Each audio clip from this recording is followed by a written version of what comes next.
avril 1994, au Rwanda, il y a eu attentat.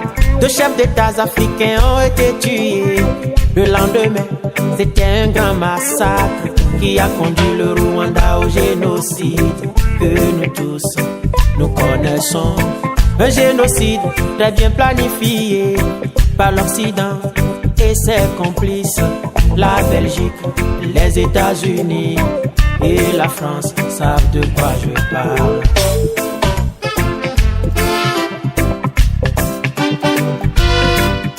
Savez-vous ce qu'ils mettent dans cette histoire-là? Un tribunal a été installé par l'ONU, bien sûr. Au début du procès, et tout ce qui est tout autour de ce séjour. Bonsoir, ambassadeur Ndayishimiye Jean-Marie Vianney, et bienvenue au studio de Radio Moui. Bonsoir, président Aloïse. Je suis heureux ce soir de vous accueillir parce que le président Paul Kagame qui va se rendre à Paris, c'est pas quelque chose d'anodin, surtout que ça fait plusieurs mois, une année et demie, si je ne me trompe pas, qui n'apparaît pas en public, qui ne fait pas de voyage officiel et de voyage à l'étranger, qu'il est devenu très rare sur les écrans. Ce voyage vient dans un cadre tout à fait particulier. Est-ce qu'on peut dire qu'il est de retour dans les affaires? Est-ce qu'il veut faire oublier ce qu'il vient de subir parce qu'il s'apprêtait à accueillir le CHOGM, le sommet du Commonwealth, qui finalement a été reporté, sine-die. Est-ce qu'il est de retour, ambassadeur Ndayishimiye Jean-Marie Vianney? Est-ce qu'on peut dire qu'il est de retour? Pourquoi à Paris? Écoutez, moi je n'ai jamais pensé qu'il soit absent pendant toute cette période. Il était occupé à autre chose, ou alors il était souffrant, mais je n'ai personnellement jamais cru qu'il soit mort comme ça, en douce, et qu'on n'en parle jamais. Comme certains l'ont dit, et ils ont leur source, ils ont leur raison de l'avoir dit. Ce que je sais, c'est que ça a eu un grand impact sur le comportement de l'intéressé lui-même. Vous savez, quand on dit que vous êtes mort pendant 1 an, que vous n'avez pas la force de vous montrer, que vous restez dans votre coin sans que personne ne sache ce que vous y faites, y compris même des proches, parce qu'on a essayé de s'informer, de se renseigner auprès de certaines personnalités du Rwanda. Tout le monde disait, on ne sait rien. On ne sait pas où est notre président. Et donc, ça doit faire à sa place. Je n'aurais pas aimé qu'on me déclare mort et que je sois incapable ou impuissant devant ces annonces, surtout qui arrivaient à flot. Mais voilà que notre président n'est pas mort, et tant mieux. Il doit faire face à ses obligations multiples et surtout à ses responsabilités devant l'histoire. Donc pour moi, le président est là, il n'a jamais été absent.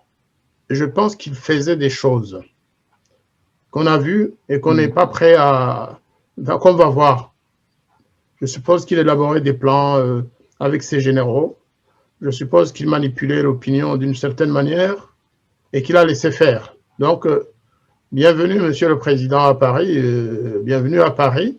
Comme vous le dites, il arrive au moment où le sommet sur lequel le Rwanda avait compté, moi j'étais de ceux qui pensaient que ce sommet ne se tiendrait pas, même s'il n'y avait pas eu le Covid, parce que les pressions étaient nombreuses sur le United Kingdom, le Royaume-Uni, l'Angleterre, de la part de beaucoup d'organisations des droits de l'homme. Toutes les ONG du monde avaient dit, écoutez, c'est une façon d'accorder le sauf-conduit à un criminel qui a massacré des millions de Rwandais, des millions de Congolais dans le passé et qui continue à harceler, à emprisonner, à tuer, à kidnapper. Et donc, ce n'est pas que je sois content que le sommet ne se tienne pas dans mon pays, mais c'était un sommet de Kagame, ce n'était pas un sommet du Rwanda. De toute façon, on va en reparler. Ce n'est pas un sommet annulé, c'est juste un report. Alors, autre chose, c'est quand même que Kagame arrive au moment où on pensait que le président Macron, lui, au contraire, devait se rendre au Rwanda le premier, avant que son homologue rwandais ne vienne. Là, ça veut dire qu'il y a quand même une explication. Bien sûr, c'est une réunion internationale à laquelle il va assister. Hein. Si vous avez le titre exact de la rencontre, Aloïse, vous pourrez nous donner l'intitulé de la réunion. Je vais le faire tout de suite. Mais tout en parlant justement de ce séjour, moi je dis, faudra-t-il encore qu'il y vienne à Paris, parce que moi je suis curieux de savoir comment à Paris fait tout un, en tout cas, garde secret ce séjour. Je me suis demandé, est-ce que les journaux, les télévisions à Paris, en France, est-ce qu'ils parlaient de ces sommets, de ces chefs qui viendront? Parce que moi, j'ai pas eu écho. Est-ce qu'ils en parlent à Paris? Vous savez, nous sommes à une semaine de cette réunion, de ce sommet, et la France a fort à faire avec le Covid. Je pense que c'est la priorité des priorités. Sinon, le passage des chefs d'État, il y en a eu déjà la semaine dernière, il y en a eu avant, il y a eu Tshisekedi qui est passé. La presse, aussi bien écrite que les télévisions, en ont fait état, bien sûr, mais de manière assez limitée quand même. Alors que nous parlons de la RDC, même si le Rwanda occupe depuis une vingtaine d'années, les 30 dernières années, une place prépondérante au sein de l'opinion et de la presse française. On n'en a pas beaucoup parlé, mais il y a une certaine presse qui en a parlé. Il y a notamment le magazine Jeune Afrique, dont vous connaissez les liens avec le Rwanda, avec le gouvernement de Kagame. Jeune Afrique a un contrat de communication, c'est comme ça qu'on l'appelle, avec le Rwanda. Et Jeune Afrique a annoncé cette arrivée. Donc, c'est très probablement que Jeune Afrique est informé, qu'ils ont tous les éléments, qu'ils ont été missionnés pour le faire. Mais il y a aussi d'autres journaux, des journalistes comme Malagardis, de Libération, et d'autres, qui sont au fait de tout ce que fait Kagame et qui reçoivent les informations de première main, de Kigali, parce qu'ils ont des relations très spéciales avec le gouvernement rwandais. Et donc, disons, partons sur le supposé que le président Kagame sera à Paris le 17. Parce que c'est bien le 17, même si les affaires... Oui, le 17 et le 18, c'est ce que dit donc le magazine Jeune Afrique, dans un numéro qui est paru le 6 mai. Donc, c'est, comme vous dites, ils ont des contrats avec Kigali, ils sont chaque fois en avance sur d'autres journaux, d'autres médias. Et c'est donc Jeune Afrique qui nous l'a appris. Donc, qu'il sera à Paris le 18 et le 17 et le 18, ça veut dire lundi et mardi de la semaine prochaine. C'est tout proche. Donc, le magazine Jeune Afrique disait que il participe. Il faut que j'utilise le mot qu'ils ont utilisé. Il assistera à 2 sommets qui sont prévus donc à ces 2 dates à Paris. Le premier qui sera centré sur la situation au Soudan.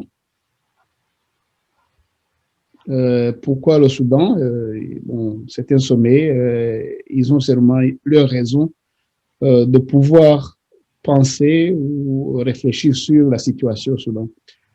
Le deuxième sommet du 18 sera, lui, centré sur le financement des économies africaines. Donc, avec le Covid, les économies africaines qui se sont effondrées, il y aura beaucoup de gens, notamment, entre autres, du G7, du G20. Donc, il semble que ce sera un grand sommet qui va réfléchir sur comment essayer de soutenir les économies africaines frappées par le Covid-19. Voilà donc ces deux sommets, ces deux rencontres, mais ce sont des rencontres formelles. Mais il est prévu une rencontre informelle, toujours selon le magazine Jeune Afrique, que le président Paul Kagame rencontrera les militaires, les chefs militaires qui auraient servi au Rwanda à une époque, donc, notamment ceux qui ont servi dans l'opération turquoise et même dans d'autres opérations. Alors, c'est une rencontre informelle, on ne connaît pas, on ne parle pas beaucoup de l'objet de leur discussion, de leur rencontre, mais bon, j'espère que nous en saurons un peu plus plus tard. Ambassadeur Ndagijimana Jean-Marie Vianney, Kagame à Paris, c'est quand même symbolique et c'est aussi historique d'après les relations proches précédentes de Kigali et Paris. Tout à fait, c'est très important dans les relations bilatérales entre la France et le Rwanda, même si ce n'est pas ce qui est mis en avant par les différentes annonces de Jeune Afrique et d'autres. Mais c'est vrai que c'est très significatif. Ça veut dire qu'il y a un vent nouveau, il y a une ouverture entre la France et le Rwanda, et tant mieux. Ce que je souhaite, c'est que seulement les deux chefs d'État, en tout cas Macron et Kagame, se parlent comme des adultes et se disent certaines vérités. C'est peut-être même, moi, ce qui m'a le plus étonné, que le président Macron choisisse plutôt que Kagame vienne, et pas l'inverse, parce que le débat en France, c'était que leur président allait se rendre pratiquement, non pas à l'invitation, presque à une convocation. Après le rapport du clerc, on disait le président va aller s'expliquer, présenter ses excuses, demander pardon. C'était ce qui lui était suggéré par plusieurs journalistes, plusieurs personnalités d'influence en France, jusqu'à même des anciens militaires, effectivement, comme vous l'avez dit. Alors, ce qui m'étonne par ailleurs, c'est le report d'un sommet prévu en juin.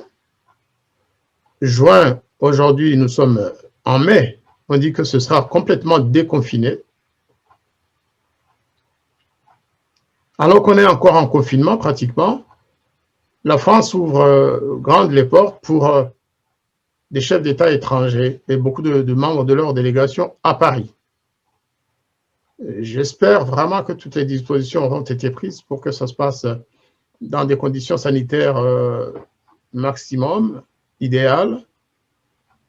Mais c'est intriguant que d'un côté, le sommet du Commonwealth soit annulé, alors qu'on félicite le Rwanda pour avoir agi, pour avoir combattu le Covid, pour avoir installé, si vous voulez, pour avoir créé des conditions pour l'organisation de ce sommet et d'autres événements.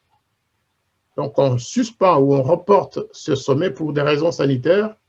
Et en même temps, à Paris, la France, qui est quand même un des pays les plus frappés par le Covid, on dit à Kagame de venir et il vient. Il y a quelque chose de pas tout à fait normal. Les chefs d'État ont le droit de se mettre en danger et d'aller mettre en danger sanitairement leurs homologues, alors que le peuple rwandais est encore enfermé, confiné, alors que même des généraux sont en prison pour avoir, soi-disant, violé les règles sanitaires du Covid, imposées par le Covid. C'est très bizarre. C'est très bizarre. Moi, je pensais que les deux chefs d'État pourraient attendre que la période de confinement passe, que le Covid soit enfin vaincu pour commencer à faire ces sommets. Ceci dit, pourquoi pas? Pourquoi pas? Et je pense que parmi les obligations que le président Kagame aura pendant son voyage, je suppose qu'il va aussi rendre une visite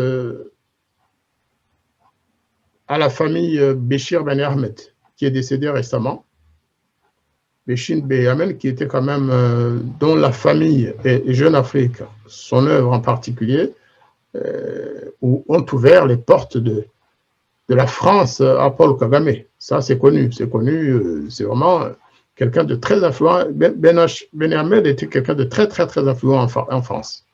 Dans tous les domaines, dans tous les partis, auprès de tous les partis politiques français, je le sais, parce que à l'époque, moi aussi, il m'avait introduit auprès de certaines personnalités, y compris parmi les plus connus. Et j'imagine qu'après avoir changé de contrat de communication, il a dû faire la même chose pour le régime du FPR. Et donc, comme il est décédé, je suppose que le président Kagame quand même va rendre hommage, un hommage mérité en ce qui le concerne à l'ancien président directeur général de Jeune Afrique, dont je salue la mémoire parce que je l'ai bien connu quand même. Et quant à la France et le Rwanda, vous avez évoqué tout à l'heure la réception que le président donnera et le président Kagame donnera s'il vient à d'anciens militaires, à d'anciens officiers français. En fait, il ne faut pas que ceux qui nous suivent pensent que les officiers qui ont dirigé Turquoise et l'armée française va aller rencontrer Kagame. Ce n'est pas ça.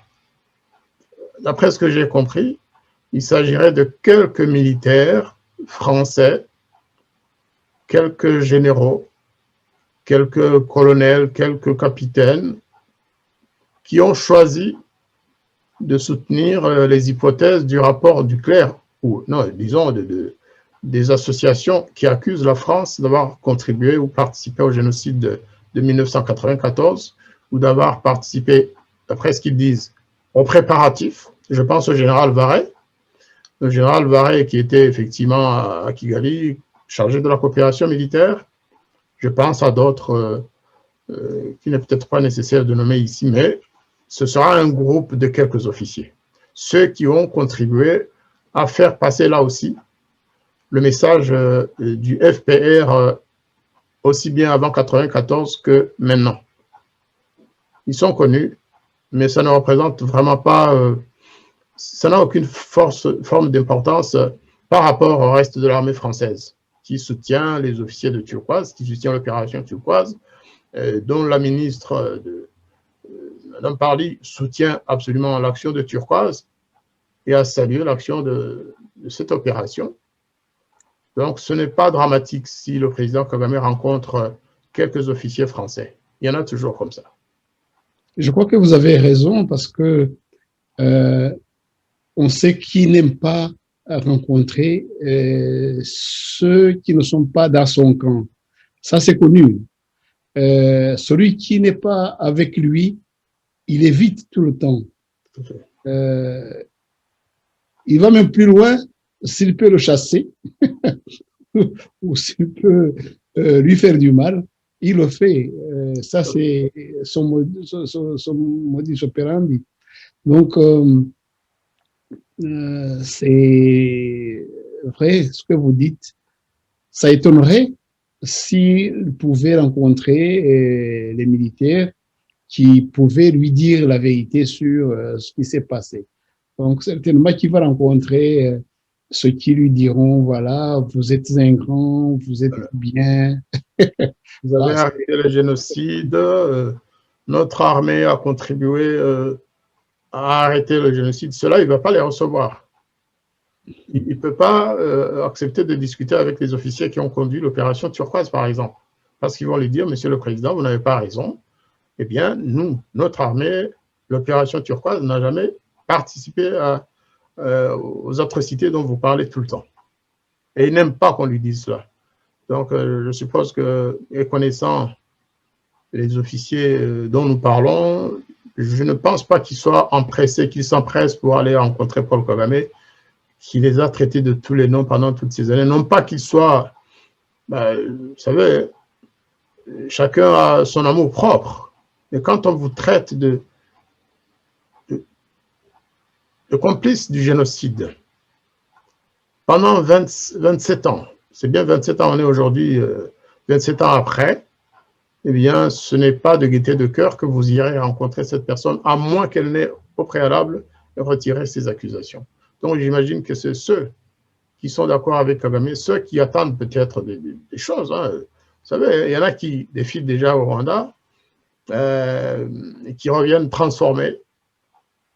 Ceux-là, ils vont avoir l'honneur, ils vont se féliciter d'avoir rencontré un grand chef d'État, entre guillemets. Ils vont lui servir des moyens de communication hein, pour essayer d'engranger quelques points auprès de l'opinion française. Mais si l'on regarde donc les trois objectifs de son séjour, du moins ceux qui sont connus, parce qu'il y a certainement d'autres qui sont pas encore connus, qui ne seront peut-être même pas connus. Mais si l'on regarde les trois objectifs, à savoir la situation au Soudan au sommet, et puis le sommet du 18, sommet qui est quand même important, et puis la rencontre avec les militaires. Mais je pense que, connaissant la situation au Rwanda, ce qui l'a motivé pour venir, je peux peut-être me tromper, mais c'est l'état des finances de son pays. Les rapports récents du FMI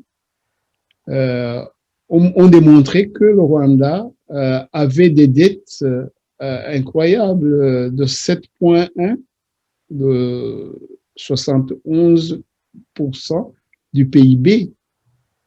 C'est un pays qui est pris à la gorge, qui peut à peine, parce que ces dettes, ils doivent les payer. Les intérêts s'accumulent.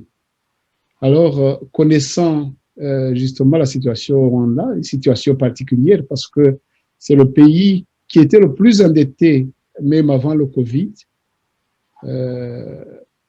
Des aides, on n'en parle pas. Ils les recevaient.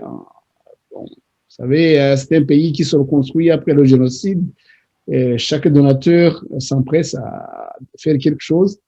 Mais au-delà de ces aides, il y avait vraiment un abus de ces autorités, un abus des endettements. Le FMI s'en est plein. Et je pense que ça pourrait être la raison majeure, vraiment, parce que je peux peut-être vous partager donc le sommet qui sera donc le 18. Il y aura des présidents africains, dont Ouattara, Tshisekedi, Kagame,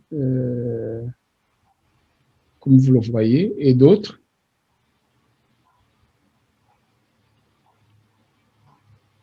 Donc, ce sera un sommet qui parlera sur les économies africaines. Comment surmonter la crise provoquée par la pandémie du Covid-19.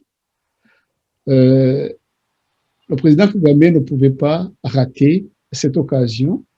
Et puis de se montrer, parce que ça faisait longtemps qu'il avait été visible. Et puis, il y aura aussi d'autres présidents. Hein. Voilà, ce sommet, je pense que c'est l'objet principal. Qu'est-ce que vous en pensez, Marie Vianney? Et vous avez bien expliqué quel peut être l'objectif réel de cette visite. Le président Kagame, comme il l'a toujours dit, il aime être en place d'honneur, c'est-à-dire partout où il y a des réunions comme ça, il ne peut pas manquer. Mais comme vous l'avez vu aussi, il s'agit d'inviter les chefs d'État les plus puissants d'Afrique, des pays puissants d'Afrique, la Côte d'Ivoire, la RDC et le Grand Rwanda. C'est formidable. Mais je crois qu'il y a autre chose. Je pense que le président Macron et Kagame se sont arrangés pour que, peut-être pour reporter au plus tard possible la visite de Macron à Kigali. Comme ça, d'une pierre deux coups, il se voit à Paris, il lui donne de l'argent, Kagame rentre content, il l'aide à baliser peut-être les futures relations entre la RDC, Congo et le Rwanda, parce que tout n'est pas clair entre le Rwanda et la RDC. Tout n'est pas clair. Je pense que Kagame a compris que ces différentes incursions en RDC risquent de finir bientôt. Il a compris, même si certains pensent que le président Tshisekedi est en train de jouer avec le feu à l'est de la République démocratique du Congo, qu'il est en train de nommer des officiers peut-être proches de Kagame. Et moi, j'ai l'impression qu'il y a des changements en l'air. Le président Tshisekedi, en fait, qu'est-ce qu'il fait? Il a invité les pays riches, il invite tous ces pays qui avaient l'habitude de passer par la fenêtre pour aller piller les ressources du Congo, la fenêtre rwandaise, pour aller piller dans l'est de la République. Il les invite à passer par la grande porte désormais. Et je crois que c'est la position la plus sensée qu'un chef d'État de RDC puisse prendre. Est-ce qu'il va tenir la promesse faite aux Congolais? Est-ce qu'il va aller jusqu'au bout pour arrêter cette complicité mais qui est réelle entre le Rwanda et ses grandes puissances qui saignent le Congo, qui massacrent ses populations? C'est à voir. Mais je crois que Kagame a compris que cela était un risque, d'abord qui fait que justement la crise financière dont vous parlez, c'est un peu ça aussi. Parce que les choses deviennent plus transparentes. La société civile congolaise à l'Est est vigilante. Elle dit tout ce qu'elle voit. Ils arrêtent des Rwandais qui s'infiltrent au Congo. Et je pense que Kagame veut, en utilisant la réunion de Paris, veut essayer d'avoir la France de son côté. D'un, parce que le Commonwealth ne joue pas son jeu comme il l'aurait pensé, mais il veut peut-être avoir la France de son côté, sachant que la dernière visite de Félix Tshisekedi à Paris a connu quand même un certain succès, même si on ne nous l'a pas dit. Mais il paraîtrait que la France essaie aussi de changer d'orientation par rapport à la région des Grands Lacs. Excusez-moi, il fait un peu froid. Et donc, d'après vous, si j'ai bien compris, le sommet, il sera africain, mais certainement qu'en dessous, le Congo et ses richesses seront quand même un enjeu non déclaré peut-être, mais de ce sommet. Évidemment, avec la couverture que la contrepartie, c'est qu'on va aider à surmonter la crise du Covid-19. Mais en dessous, le Congo et ses richesses seront, disons, l'objet non déclaré. Un des aspects, en fait, c'est une réunion multicarte pour le président Kagame. Il va en profiter aussi, sans doute, pour avoir le soutien du président Alassane Ouattara, qui est un grand ami de la France, qui est très proche d'Emmanuel Macron. Tshisekedi, il est quand même président en exercice de l'Union africaine. Donc, tous ces gens-là, je suppose que Kagame il va essayer d'utiliser leur proximité pour faire passer des choses qu'il n'a pas pu faire dans le passé, dans les jours récents. Donc, ce n'est pas que pour la France qu'il vient, ce n'est pas que pour ces réunions, pour essayer de remplir un peu ses caisses. Non, il vient pour un objectif stratégique pour les Grands Lacs. Vous remarquerez que pour la région des Grands Lacs, il n'y a que Kagame et Tshisekedi peut-être. On ne nous a pas dit si les autres chefs d'État viendraient. On ne nous a toujours pas dit à ce jour quelles sont les relations de la France entre la France et le Rwanda s'agissant de la République centrafricaine. On ne nous a toujours pas dit qui paye la facture. On nous dit c'est la Centrafrique. Est-ce que la Centrafrique est capable de payer d'abord l'envoi et le séjour des troupes rwandaises en Centrafrique? Est-ce que l'ONDA en est capable? Il faut peut-être se dire qu'il y a quelqu'un d'autre qui paye. Est-ce que c'est la France? Est-ce que la France et le Rwanda sont dans le même camp s'agissant de la Centrafrique? Donc, il y a beaucoup de questions à régler. Et vous savez, on n'est pas dans le secret des dieux, mais... Puisque vous êtes là, monsieur l'ambassadeur, ce qui m'a étonné, c'est que le sommet donc, de la journée précédente aura pour objet la situation au Soudan, plutôt que moi, je m'attendais à ce que les pays comme le Tchad, les pays comme la Centrafrique retenaient beaucoup plus d'attention. Donc, c'était une situation qui retient beaucoup plus d'attention que la situation au Soudan. Ça m'a étonné. C'est exactement ce que je pense aussi. Hein. Il y a le Tchad qui vient de perdre son chef d'État, le président Idriss Déby, avec tout ce qui suit, la prise en main du pouvoir par les militaires, le fils Déby. Après tout, il y a encore la rébellion, même si elle a été suffisamment matée par les troupes tchadiennes. Mais il y a encore crise. Il y a une crise là-bas. Il y a la Centrafrique où il y a encore la guerre. Même si là aussi, il y a une sorte d'évolution. Mais c'est vraiment étonnant qu'on nous sorte la carte soudanaise à Paris. Pourquoi le Soudan? Et pourquoi Paris? Alors qu'il y a d'autres sujets d'intérêt très, très français, très hexagone. Hein, comme on dit, il y a des sujets qui intéresseraient plus l'hexagone que le Soudan. Mais est-ce que ce n'est pas l'initiative du président Tshisekedi? Pourquoi il n'organise pas ce sommet ailleurs, s'il s'agit d'une initiative de l'Union africaine? Pourquoi Paris? Est-ce que c'est un sommet qu'ils ont initié, le président Tshisekedi et le président Macron? Tout ça, on va le savoir. On aura des discours, on va les écouter, on va essayer de scruter ce qui se cache derrière.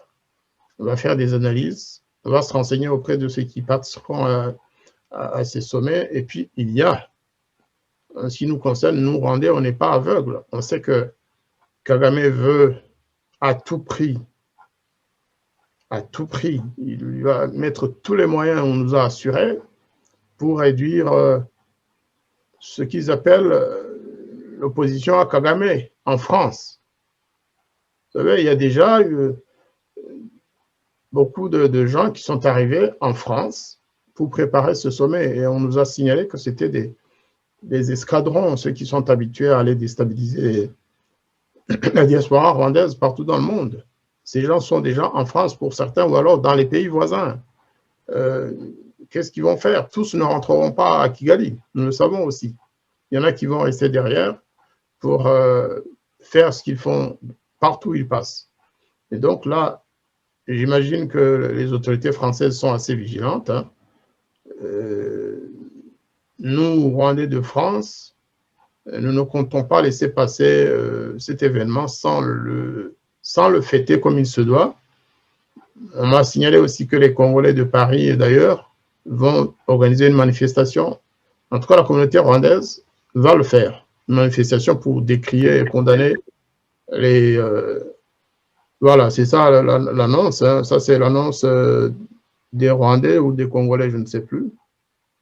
Parce qu'il y en a plusieurs. Effectivement, c'est une annonce des Congolais, de la communauté congolaise. Il y en a une autre en Europe.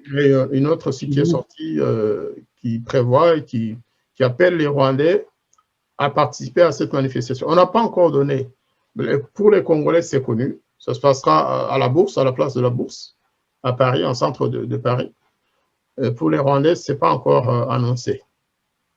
Mais on va peut-être l'annoncer quelques jours avant. Parce que, vous savez, le Rwanda est considéré comme un pays sous protection. Le président Kagame n'aime pas qu'on aille là où il est. Il ne veut pas qu'on lui jette des œufs.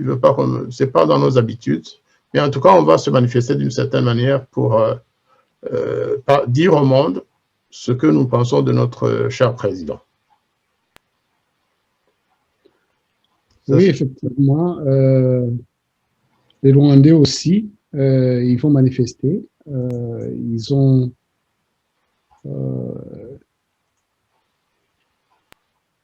j'ai vu les affiches.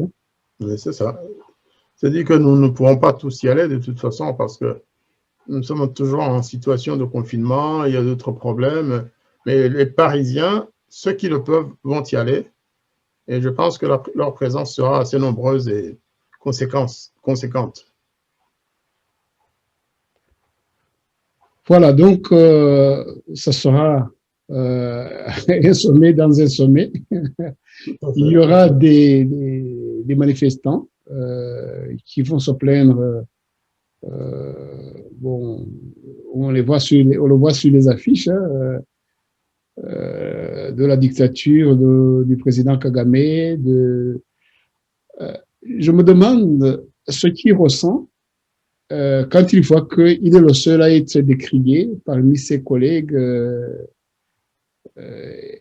et ce que pense la France, surtout la France. Croyez-vous que ça va jouer un rôle dans les relations? La France va fermer les yeux comme si elle n'avait rien vu? Non, la France ne peut pas fermer les yeux, mais la France ne peut pas non plus mettre en place sa politique de reprise de relations avec le Rwanda en fonction des manifestations, ça c'est sûr. Mais c'est un, si je peux dire, c'est un clin d'œil. C'est un clin d'œil. Si on laisse l'opposition rwandaise en France organiser une manifestation, c'est pour montrer en même temps que la France est un pays de liberté, que c'est un pays où les étrangers ou les binationaux français peuvent avoir bénéficié du droit à l'expression, de la liberté d'expression et de la liberté de s'organiser en conséquence. Donc c'est déjà quelque chose.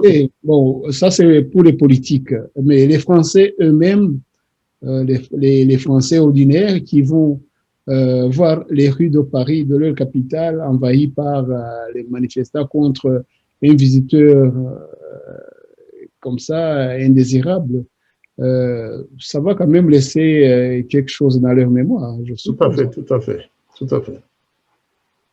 Même si, vous savez, l'action, le fait même de manifester, ce n'est pas nécessairement le plus important. Le plus important, c'est ce qu'on dit, c'est ce qu'on écrit, c'est ce qu'on fait après. Mais c'est quelque chose qu'il ne faut pas négliger. Rappelez-vous les manifestations qui avaient lieu à Londres, à Ottawa, à Montréal. À l'époque, ça a eu un impact mondial. Ou alors en Hollande, hein, rappelez-vous. Ceci dit, notre président a d'autres soucis. On ne va pas trop lui compliquer la tâche.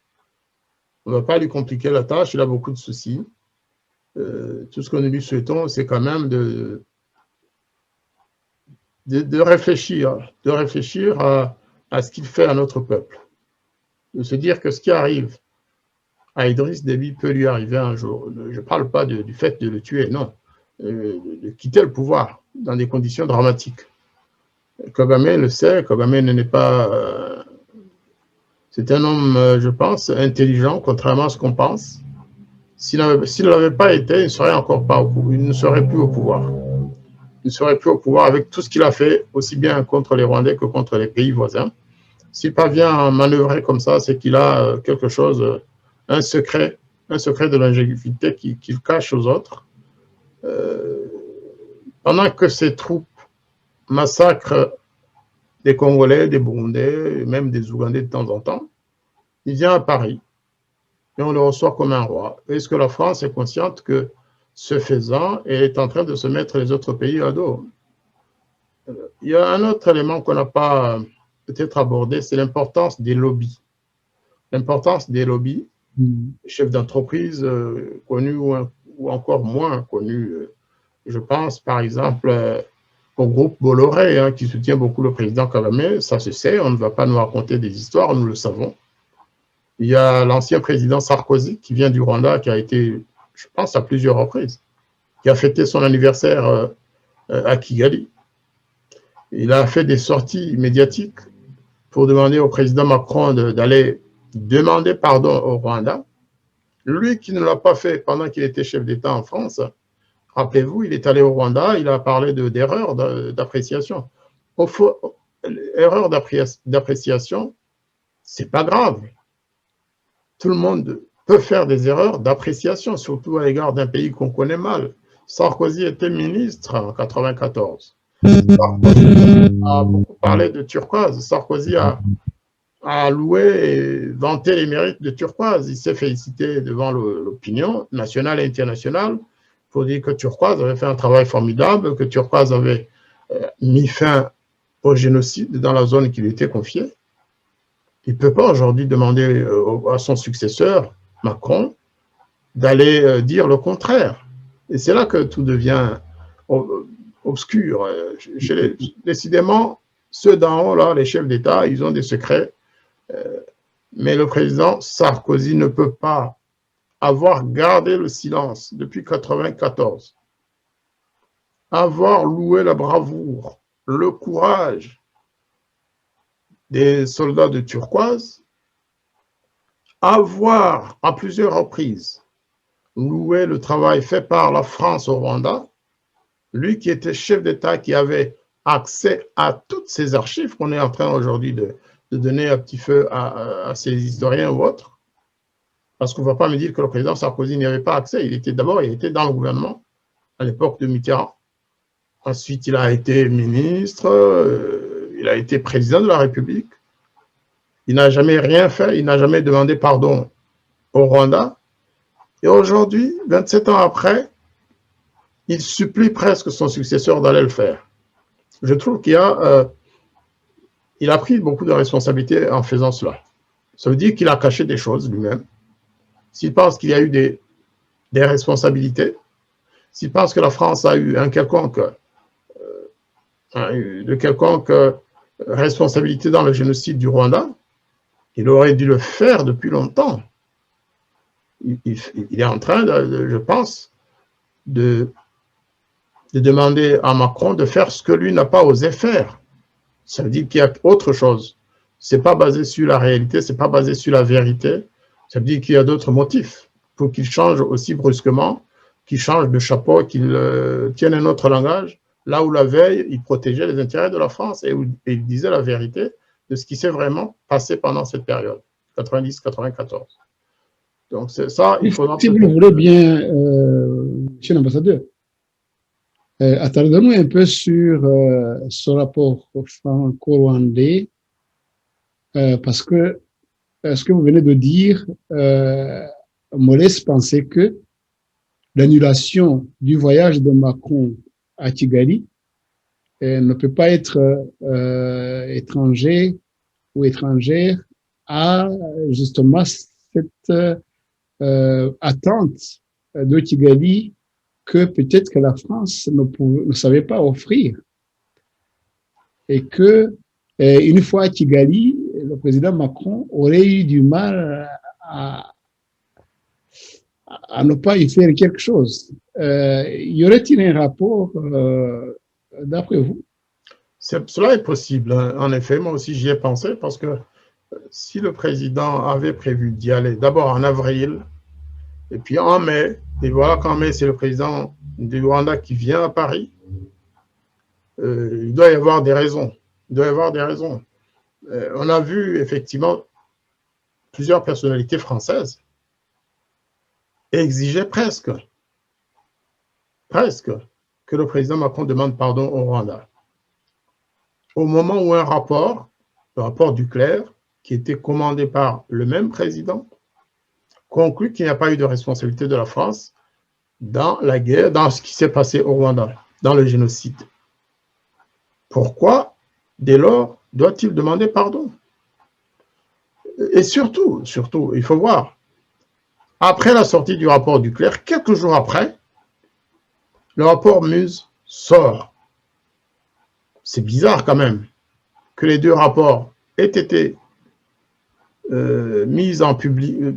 publiés ou diffusés pendant la même semaine, et que dans la même semaine, il y ait des contradictions entre ces deux.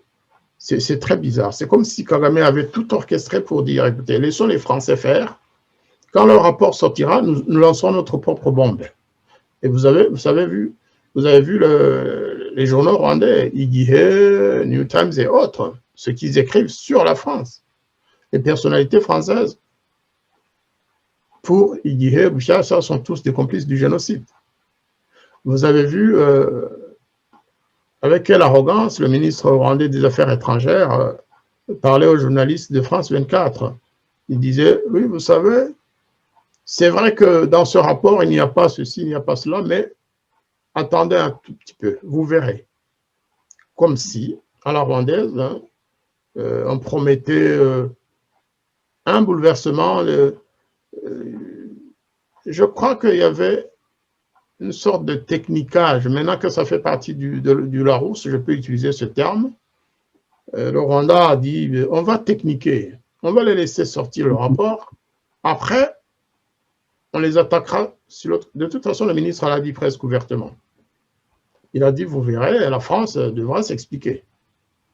Le président Macron a dû écouter tout cela. Les diplomates français ont dû entendre tout ça. C'est pas loyal de la part d'un partenaire avec lequel on veut se réconcilier, avec lequel on veut remettre les choses à plat, mais qui par ailleurs joue ce jeu de Muse et autres partenaires américains. Pourquoi d'ailleurs? Pourquoi ce n'est pas mucho un mucho bis? Pourquoi le Rwanda est allé financer un rapport aux États-Unis auprès d'un groupe américain connu pour parfois ses rapports tendancieux? Parce que contrairement à ce qu'on pense, hein, les membres du Muse, c'est pas des experts du Rwanda, pas du tout. Et excusez-moi, d'après ce que j'ai entendu, les institutions ou les organes du Rwanda qui normalement gèrent les affaires en rapport avec le génocide et tout ce qui est autour, n'ont jamais été invités à donner leurs mots pendant la préparation de ce rapport qui s'est fait aux États-Unis. Il semblerait qu'ils n'ont pas été associés à écrire ce rapport. S'ils avaient été associés, certainement que les conclusions du rapport auraient été autres. S'ils avaient été associés, de toute façon, on l'aurait revu vers la fin, parce que si le rapport du clerc, qui est quand même visiblement content d'avoir réussi son coup, c'est-à-dire d'avoir mis la France en difficulté tout en la dédouanant, si ce rapport s'est arrêté là où il fallait, s'ils n'ont pas osé faire un pas de plus dans le mensonge, c'est que véritablement, il n'y a rien à cacher. C'est que véritablement, le contenu de ce rapport correspond plus ou moins à la vérité, mais ils ont voulu donner quelque chose à Kagame, quoi. En réalité, il n'y a rien à signaler, mais comme on veut reprendre avec le Rwanda, eh bien, on donne quelques cacahuètes à Kagame pour lui dire, Monsieur le Président, on a dit que la France avait quelques responsabilités quand même dans ce qui s'est passé au Rwanda, sans dire lesquelles en fait. Le fait pour la France d'être intervenue en 1990, c'est ça la responsabilité. Et la France le fait tous les jours en Afrique. La France intervient partout parce qu'elle a des obligations, parce qu'elle a signé des accords. Parce que même aujourd'hui, à l'époque d'Emmanuel Macron, la France intervient dans certains pays. La France respecte les accords qu'elle signe avec les pays africains et autres. Donc ça, ce n'est pas un crime pour la France de Mitterrand de l'avoir fait. Sinon, tous les chefs d'État français seraient accusés de la même façon. Prenons par exemple, parlons de la Libye. La Libye, c'était sous Sarkozy. Franchement, vous pensez que pour la Libye, on peut parler d'erreur d'appréciation ou plutôt de faute grave? La Libye est toujours en guerre. Et la France n'a jamais demandé pardon à la Libye. Jamais. Elle ne le fera jamais. Alors que la France a bombardé la Libye, juste pour tuer et pour expulser Kadhafi. La France l'a fait. La France est intervenue en Libye avec certainement une autre alliance internationale contre Kadhafi. Mais Kadhafi était un chef d'État légal, on n'est pas là pour le défendre, on est là surtout pour dire que de toute façon, la France interviendra toujours en Afrique chaque fois que certaines forces africaines le lui demanderont. Là, il y a eu mort d'un chef d'État, le président Kadhafi. Je n'étais pas fan de ce président, mais tout simplement, je veux dire que Sarkozy doit se rappeler que la France est intervenue en Libye pendant qu'il était chef d'État. La France est intervenue en Côte d'Ivoire. Aujourd'hui encore, il y a des Ivoiriens qui accusent la France d'avoir bombardé et tué des civils. La France intervient au Mali. La France est intervenue à plusieurs reprises au Tchad. Là aussi, dans le cadre des accords qu'elle a signés avec certains pays africains. La France est intervenue à Djibouti. Elle a même des bases dans plusieurs pays africains. Mais si on commence à remettre en cause l'intervention de la France au Rwanda en 1990, finalement, on se demandera pourquoi on stigmatise, pourquoi on met le cas du Rwanda à part. Pourquoi? Les Rwandais sont des êtres humains. Vous savez, le président Kagame, quand il s'agit du génocide et quand il s'agit de le rentabiliser, il le crie haut et fort et il exige, et voilà, il cherche à rentabiliser le génocide, il dit que c'est quelque chose de spécial, que ce qui est étonnant, bon, même si ça ne regarde pas beaucoup la France, c'est qu'il se focalise sur certains pays et il en oublie d'autres, et qui n'en ont pas moins de responsabilité dans tout ça.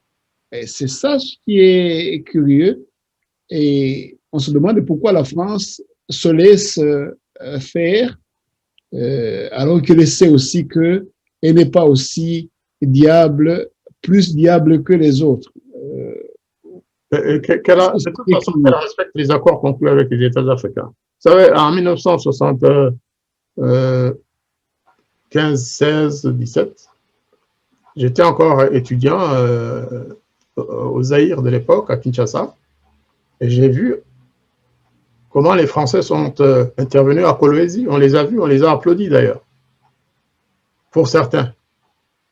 Ils sont arrivés comme c'était un peu comme l'opération turquoise, mais là, ils étaient combattants. Ils se battaient du côté de Mobutu. Parce que Mobutu avait fait appel au président de l'époque, Giscard. Eh bien, est-ce qu'aujourd'hui, on va juger Giscard, enfin, Dieu paie à son âme, est-ce qu'on va juger les anciens chefs d'État parce qu'ils ont laissé la France intervenir à Kolwezi? Je ne pense pas. Donc là, nous avons parlé de la Libye, nous avons parlé du Zaïre de Mobutu. Pourquoi la France n'a pas honte d'être intervenue à Kolwezi? Qu'on m'explique pourquoi intervenir au Rwanda pour l'application d'un accord de défense, de coopération militaire signé en 1975 par Giscard d'Estaing. Pourquoi c'est un scandale d'intervenir quelques années plus tard pour le respect de cet accord? Parce que c'est le Rwanda? C'est simplement parce que celui qui a gagné la guerre, le président Kagame actuel, aurait souhaité écraser le Rwanda pendant quelques jours, un pays sans défense, lui qui était venu avec des armes que le Rwanda ne connaissait même pas, tirées de l'arsenal ougandais. Pourquoi on laisserait faire? Pourquoi on laisserait faire ces troupes venues d'Ouganda, dont on ne savait pas qui était derrière? De toute façon, il y avait des Rwandais, il y avait aussi des Ougandais, c'est connu aujourd'hui. Pourquoi on les aurait laissés prendre le Rwanda en quelques jours sans que la France ou les autres pays, d'ailleurs, la France n'est pas intervenue seule, il y a aussi la Belgique. Il y a eu aussi la Belgique. Pourquoi le fait d'être venu au secours du Rwanda constitue un crime? C'est vrai que 4 années plus tard, il y a eu un génocide. Mais ce génocide n'implique pas la France. C'est au moins acquis aujourd'hui. Et on veut donc aujourd'hui nous dire que le fait d'avoir arrêté cette incursion, le fait d'avoir conseillé aux Rwandais, fait pression même, je dirais, sur les Rwandais pour qu'ils négocient un accord de paix, le fait d'être ensuite intervenu en 1994, en juin, pour aider le Rwanda, sous la houlette des Nations Unies, le fait d'avoir sauvé des dizaines de milliers de Hutus, de Tutsis, de Twa et même d'étrangers qui étaient au Rwanda en cette période-là, sur une partie du territoire, que cela est un crime. Pendant que le FPR, j'aime le répéter, pendant la même période, le FPR ne voulait pas que les Nations Unies interviennent pour arrêter le génocide. Le FPR de Kagame. Et donc aujourd'hui, il reproche à la France d'avoir sauvé des Tutsis, d'être resté au Rwanda pendant 3 mois, et je dirais même d'avoir préparé le terrain pour le FPR. Si la France n'avait pas été, enfin la France, l'opération turquoise, n'avait pas été dans la zone Kibuye, Tchangougou, Dikongoro, on ne sait pas comment se seraient passées les choses. Ce qu'aurait fait le FPR s'il était arrivé là, devant ces populations sans défense, on ne sait pas ce qui se serait passé. Donc, il y a aussi d'autres raisons pour lesquelles le Rwanda devrait remercier la France de son comportement pendant le génocide et même avant. La France, c'est elle qui a limité les forces du gouvernement qui était en place pour qu'elles ne prennent pas le dessus sur le FPR. Tout à fait. C'est connu. Le refus de fourniture des armes, les pressions concernant la bourre et tout ça. Je pense que la France ne voulait pas que le Rwanda prenne le dessus sur le FPR. Et ça, le FPR devrait au moins le reconnaître. C'est ce qui s'est passé en fait après la signature des accords de paix d'Arusha. Aussi bien le président Habyarimana que le président du FPR, M. Alexis Kanyarengwe, ont écrit à la France pour la remercier. Et après, pendant l'opération turquoise, le gouvernement aussi, c'est une période que j'ai bien connue, ne crachait pas sur la présence de turquoise. Pas du tout. Parce que ça a permis au FPR de se concentrer sur le territoire qu'il occupait déjà. Ça a permis au FPR de rendre visite aux populations de la zone turquoise, qu'on appelait la zone humanitaire la zone humanitaire sûre. Eh bien, je me rappelle que chaque fois que nous allions dans cette zone, ce sont les militaires de Turquoise qui assuraient notre protection et notre sécurité. Et on ne crachait pas sur ça. La France avait épuré cette zone de toute présence d'Interahamwe et de tout danger par rapport à la sécurité des ministres ou des autres autorités rwandaises. Alors que si Turquoise n'y avait pas été, on ne sait pas ce qui se serait passé. Donc, c'est vraiment, comme vous le dites bien, c'est le Rwanda qui devrait remercier la France d'être intervenue. Permettre aux familles rwandaises rescapées du génocide, les familles rwandaises, Tutsis en particulier, rescapées, qui étaient dans le camp de Nyarushishi sous protection française, les populations qui ont été soignées, qui étaient blessées, qui n'avaient rien à manger, qui étaient malades, que la France a soigné, que Turquoise a soigné, permettre à ces populations de dire merci. De dire merci. Parce qu'on leur a demandé de ne plus jamais parler de Turquoise. Donc, plutôt que de demander que la France présente ses excuses ou demande pardon, c'est l'inverse. Vous avez bien fait de le signaler. Peut-être qu'on va terminer par là pour nous permettre de continuer les autres programmes. Oui, justement, je disais que notre émission va vers la fin. Mais je voudrais que, tout en clôturant, vous puissiez parler de la situation des opposants rwandais par rapport à la France.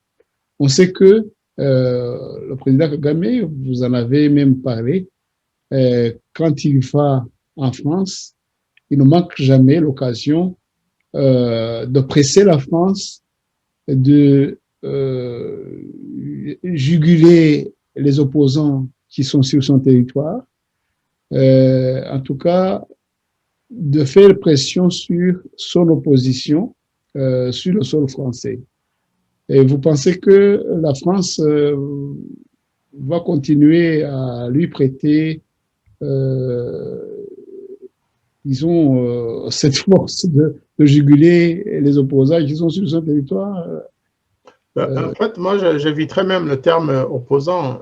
Nous ne sommes pas des opposants, nous sommes des Français d'origine rwandaise pour la plupart. Il y a aussi des Rwandais vivant en France qui ne sont pas d'accord avec ce qui se passe au Rwanda, qui dénoncent régulièrement les violations des droits de l'homme, par exemple. Et quand je dénonce le kidnapping de Paul Rusesabagina, je ne devrais pas être désigné comme opposant. Je devrais plutôt être traité comme un activiste des droits de l'homme. Quand je dénonce l'assassinat de Kizito Mihigo, je ne deviens pas opposant pour autant de ce fait. Il faut aussi qu'en France, on change de... mais c'est vrai que la presse française continue à nous bouder, parfois même à nous harceler, hein, une certaine presse, pas les autorités. Les autorités françaises respectent nos droits, notre liberté d'opinion. Ce qui pose problème, c'est une certaine presse, c'est certains groupes médiatiques, notamment la télévision, certaines radios internationales qui boudent, ceux qui ne répètent pas tout ce que dit Kagame, c'est-à-dire ceux qui ne sont pas d'accord avec la doxa rwandaise, hein, comme vous le dites souvent, eh bien, cette presse ne nous prête pas oreille. Et il n'y a pas que nous, c'est tous ceux, par exemple les écrivains. On a souvent parlé de Charles Nona, on a parlé de Judy Rovert, on a parlé de Feu Pierre Péan, on a parlé de beaucoup d'autres. Nous sommes dans la même barque, en fait. Ce n'est pas le gouvernement français qui fait cela. C'est des responsables et des dirigeants de groupes médiatiques qui sont sous l'influence du gouvernement rwandais ou alors qui travaillent carrément pour ce gouvernement ou qui sont, je dirais, sous la coupe de certaines ONG françaises. Je ne citerai pas les noms une fois encore, il y a des associations dont je ne vais pas parler, mais il y a des lobbies très très actifs en France. On ne sait pas pourquoi, on ne sait pas s'ils sont rémunérés pour faire le travail qu'ils font, mais en tout cas, eux, ces lobbies-là, ou les membres de ces organisations nous mènent la vie dure. Ils passent par tous les moyens. À part justement le fait de mener la vie dure à ces détracteurs du gouvernement de Kagame, est-ce que ces gens-là représentent une certaine dangerosité pour... Oui, ils sont très dangereux même sur le plan physique, même sur le plan de la sécurité physique des Rwandais. Ça représente un grand danger parce que c'est les mêmes qui nous suivent, qui essaient de savoir où nous habitons, qui essaient de contacter des membres de nos familles, ou alors des compatriotes dont ils savent qu'ils peuvent facilement parler. Tout ça, nous le savons. Mais les services français aussi, chargés de notre sécurité, le savent. Donc, on fait confiance. On fait confiance aussi à la justice française, à laquelle on n'hésite pas, on s'adresse à la justice française et on attend de voir comment elle va réagir parce que précisément lorsque vous êtes diffamé tous les jours, lorsque vous êtes harcelé presque physiquement, il en va de la responsabilité de la France, notamment de la justice française. Elle est devant ses responsabilités et doit se prononcer en conséquence. On ne peut pas être une monnaie d'échange pour la reprise des relations entre la France et le Rwanda. Nous avons des droits, nous savons quelles limites ne pas dépasser, ne pas franchir. À la France de faire son devoir. Je vous remercie. Voilà, nous clôturons notre émission ici, tout en vous remerciant, Monsieur l'ambassadeur Ndagijimana Jean-Marie Vianney, en vous remerciant pour votre lumière sur les problèmes entre la relation franco-rwandaise et sur le séjour de Kagame à Paris. La lumière, c'est beaucoup dire parce que nous parlons d'un événement qui n'a pas encore lieu. Donc, on pourra trouver de la spéculation dans ce que nous disons. Mais c'est une façon d'analyser a priori un événement déjà annoncé et nous avons le droit de réfléchir.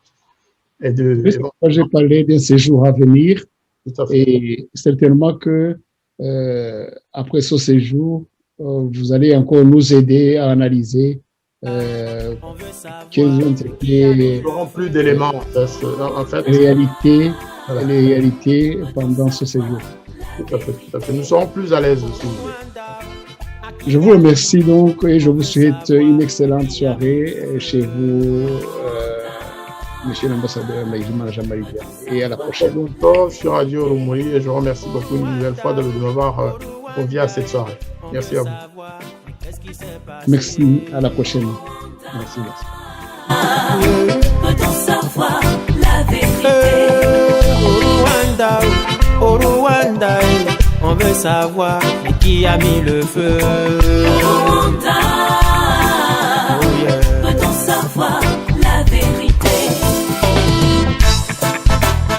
Le sang innocent répandu crie toujours vengeance. À qui le génocide rwandais a-t-il profité? Tôt ou tard, l'Afrique sera la vérité. Auteur ou complice, vous n'échapperez à la justice divine. Et ça, c'est sûr. Nous avons tout compris, tout babou. Vous avez divisé Hutu et Tutsi. Vous avez mis en péril la zone des Grands Lacs. Vous l'avez pillé, vous l'avez ruiné. Tôt ou tard, Inch'Allah, le sang de l'innocent va crier vengeance. Rwandais mon frère, Rwandaise ma soeur, un jour nouveau se lèvera pour toi. Dieu du fond du ciel essuiera tes larmes. Lui seul pourra soigner ton cœur blessé. Et sois certain qu'il rendra justice. Et moi Nico je dis, tôt ou tard, au Rwanda, l'Afrique saura ce qui s'est passé. Au Rwanda.